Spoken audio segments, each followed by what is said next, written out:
নমস্কার বন্ধুরা, পলির রান্নাবান্নায় সকল বন্ধুকে স্বাগত। আজ শেয়ার করছি ভ্যানিলা পঞ্জি কেক। সামনেই ক্রিসমাস, ঘরে বসেই বানিয়ে নিন সুন্দর নরম তুলতুলে এই পঞ্জি কেক। আমার চ্যানেলটি সাবস্ক্রাইব করে আমার পাশে থাকবেন। যারা ফেসবুক থেকে দেখছেন পেজটি ফলো করতে ভুলবেন না। তাহলে চলুন কেক আমি কিভাবে তৈরি করলাম দেখে নেওয়া যাক। কেকটা তৈরি করতে প্রথমেই আমি দুটো ডিম ফাটিয়ে রেখেছিলাম বাটিতে দিয়ে দিচ্ছি। চিনি গুঁড়ো করে নিয়েছি, চিনি গুঁড়োটা দিয়ে দিলাম। এখানে প্রায় 50 গ্রামের উপরে চিনি আছে। আর দিয়ে দিচ্ছি 1 বাটি সাদা তেল।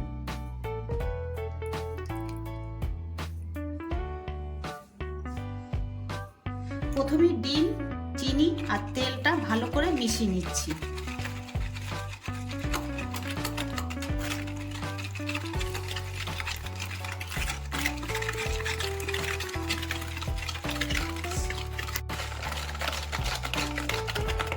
খুব ভালো করে ফেটিয়ে নিয়েছি।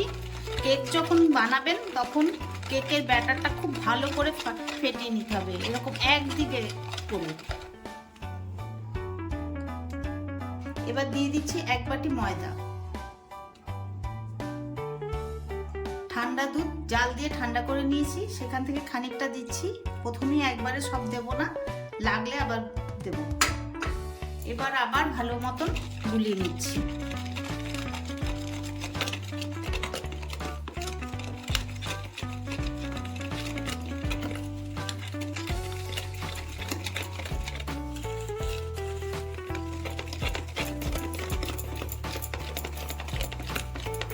একটু দুধ লাগবে, আর অল্প একটু দুধ ব্যবহার করছি।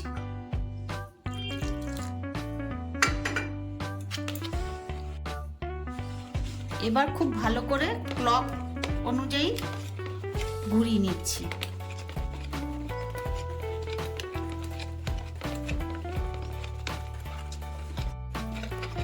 কেকের ব্যাটারটা খুব ভালো মতন তৈরি হয়ে গেছে, দেখুন রিবনের মতন পড়ছে। এটা টুটি ফুটি, এটা গত বছরের আমি ভিডিও বানিয়েছিলাম, আপলোড করা আছে টুটি ফুটি কিভাবে তৈরি করা হয়। আমি 1 বছর ফ্রিজে রেখে দিয়েছিলাম, এখান থেকে একটু টুটি ফুটি আমি ব্যবহার করছি।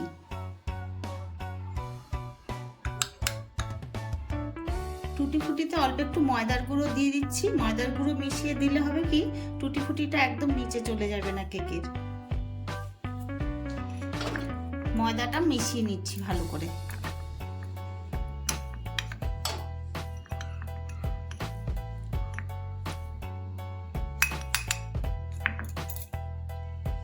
এবার টুটি ফুটিগুলো দিয়ে দিচ্ছি।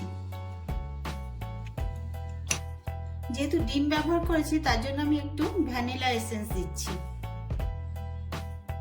এবার ভালো করে মিশিয়ে নিচ্ছি।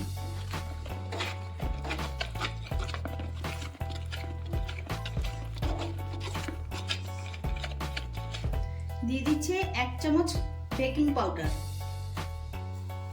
আর দিচ্ছি 1/2 চামচ বেকিং সোডা। যতটা বেকিং পাউডার ব্যবহার করবেন তার থেকে 1/2 বেকিং সোডা ব্যবহার করবেন। আর বেকিং পাউডার বেকিং সোডা দিয়ে কখনো বেশি সময় রাখবেন না, যত সম্ভব তাড়াতাড়ি কেক টিনে দিয়ে দেবেন। আমি ভালো করে মিশিয়ে নিচ্ছি।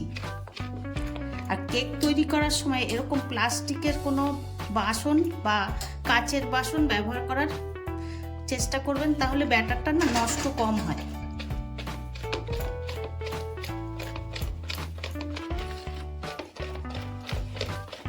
1-2 মিনিট মিশিয়েই কেক টিনে ঢেলে দেবো। তৈরি করার জন্য আমি একটা কেক টিন নিয়েছি, আর কেক টিনের মধ্যে সাদা তেল দিয়ে রেখেছি। তেলটাকে ভালো করে ব্রাশ করে নিচ্ছি। আপনারা এখানে কেক টিনের মাপ অনুযায়ী বাটার পেপারও দিতে পারেন। তেলটা চারদিকে ভালো করে মাখিয়ে নিতে হবে। একটু ময়দার গুঁড়ো দিয়ে দিচ্ছি, দিয়ে ময়দার গুঁড়োটা কেক টিনের চারদিকে ভালো করে মাখিয়ে নেব।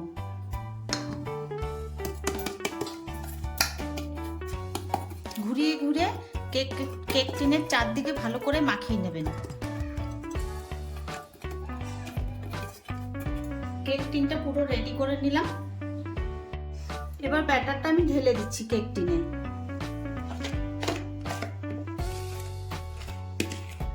কেক টিনটা ট্যাপ করে দিচ্ছি যাতে এর মধ্যে কোনো এয়ার বাবলস না থাকে।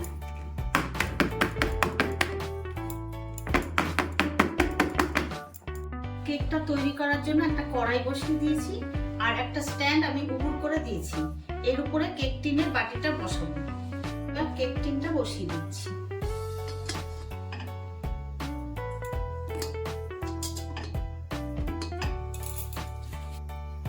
এখন ঢাকনা দিয়ে ঢেকে রাখছি 40 থেকে 45 মিনিট, গ্যাসের ফ্লেমটা লো করে রেখে।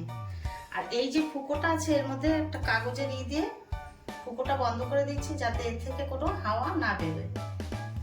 গ্যাসটা এবার একদম কমিয়ে দিচ্ছি। 30 মিনিট পর আমি একটু ঢাকনাটা খুলে দিচ্ছি। দেখুন কত সুন্দর ফুলে উঠেছে।